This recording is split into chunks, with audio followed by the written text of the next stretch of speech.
புனித திருமுழுக்கு யோவானின் பிறப்பு.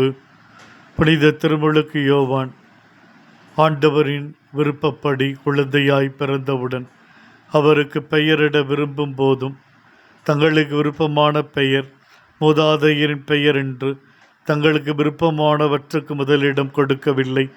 மாறாக கடவுளுக்கு முதலிடம் கொடுத்தார்கள். கடவுளுக்கு விருப்பமான பெயரை அவர்கள் சூட்டினார்கள். எல்லோருடைய எதிர்பார்ப்புகளும் குழந்தையின் மட்டில் எப்படிப்பட்டதாய் இருக்குமோ என்று பரிதபித்த வேளையில் ஆண்டவர் அக்குழந்தைக்கு உற்ற துணையாக இருந்தார். மன வலிமை பெற்றவராகவே இருந்தார்.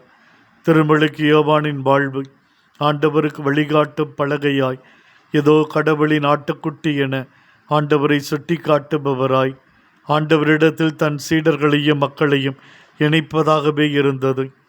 அவரின் துணிவான செய்திகள், நடவடிக்கைகள் மக்களின் விசுவாச வாழ்வுக்கு எழுச்சியை கொண்டு வந்தன. மனமாற்ற வாழ்வுக்கு பலரை அழைத்து வந்தன.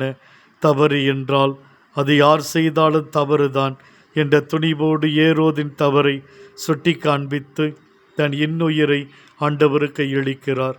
புனித திருமுழுக்கு யோவானே, நாங்களும் உம்மை போல ஆண்டவருக்கு சான்று பகர்கின்றவர்களாய் வாழவும் அவருக்கு பிரியமான பரிசுத்த வாழ்க்கை வாழவும் எங்களுக்காக வேண்டிக் கொள்ளும்.